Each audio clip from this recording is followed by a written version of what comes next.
Assalamualaikum warahmatullahi wabarakatuh. Selamat pagi, selamat siang, jam berapapun kalian menonton. Semoga kabar kalian dalam keadaan sehat walafiat. Pada kesempatan kali ini kita akan membahas di bab baru, yaitu di bab 3, dan ini adalah pertemuan pertama. Bab 3 tentang pengaruh kemajuan iptek terhadap Negara Kesatuan Republik Indonesia. Pada bab ini, Anda akan diajak untuk mengevaluasi potensi ancaman terhadap negara terkait kemajuan iptek dalam Bingkai Bhinneka Tunggal Ika. Pada akhirnya, Anda dapat menunjukkan partisipasi dalam mengatasi berbagai macam ancaman yang dapat mengganggu persatuan dan kesatuan bangsa.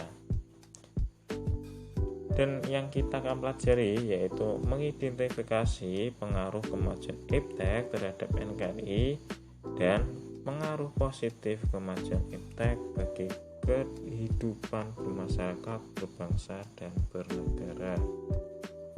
Mengidentifikasi pengaruh kemajuan iptek terhadap NKRI.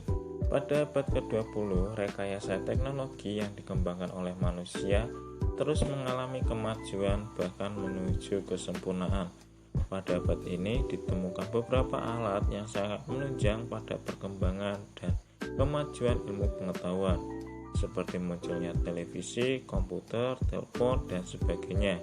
Selain itu, perkembangan teknologi transportasi juga semakin menunjukkan bahwa dunia ini tanpa batas.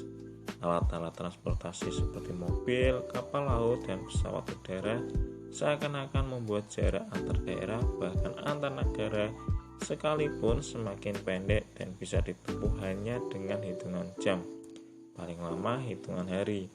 Hal tersebut menunjukkan bahwa kemajuan iptek sedang dinikmati oleh seluruh masyarakat dunia, termasuk masyarakat Indonesia. Kemajuan iptek tentunya memberikan pengaruh bagi kehidupan sebuah bangsa, baik itu pengaruh positif maupun negatif. Berikut ini dipaparkan pengaruh positif dan negatif dari kemajuan iptek dalam berbagai aspek kehidupan. Dan ini adalah ada 4, yakni ada aspek politik, aspek ekonomi, aspek sosial budaya, dan aspek hukum, pertahanan, dan keamanan. Dari pertemuan ini yang kita akan bahas yaitu di sisi positif dari perkembangan kemajuan iptek. Dari mulai yang pertama yakni tentang aspek politik. Tidak dapat dipungkiri bahwa kemajuan iptek telah berhasil menanamkan nilai-nilai dalam kehidupan politik bangsa Indonesia yang selama ini dianggap tabu. Kemajuan iptek menjadikan nilai-nilai seperti keterbukaan, kebebasan, dan demokrasi berpengaruh kuat terhadap pikiran maupun kemauan bangsa Indonesia. Dan yang kedua, aspek ekonomi. Pengaruh positif iptek bagi kehidupan ekonomi yang dapat kita ambil diantaranya yakni makin meningkatnya investasi asing atau penanaman modal asing di negara kita, makin keterbukaannya pasar internasional bagi hasil produksi dalam negeri, mendorong para pengusaha untuk meningkatkan efisiensi dan menghilangkan biaya tinggi, meningkatkan kesempatan kerja dan devisa negara, meningkatkan kemakmuran masyarakat, menyediakan dana tambahan untuk pembangunan ekonomi. Selanjutnya yaitu aspek sosial budaya. Dalam kemajuan teknologi dan informasi yang ditandai dengan munculnya internet dan makin canggihnya alat-alat komunikasi secara langsung telah mempermudah kita untuk memperoleh informasi dari belahan bumi lainnya, sehingga kita secara tidak langsung telah melakukan proses transformasi ilmu yang sangat bermanfaat bagi kita. Aspek hukum, pertahanan, dan keamanan.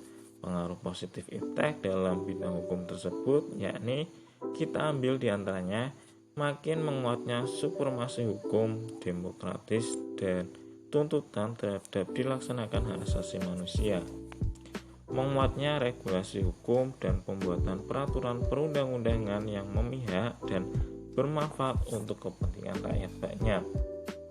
Yang selanjutnya makin menguatkan tuntutan terhadap tugas-tugas penegakan hukum, polisi, jaksa, dan hakim yang lebih profesional, transparan, dan dapat dipertanggungjawabkan.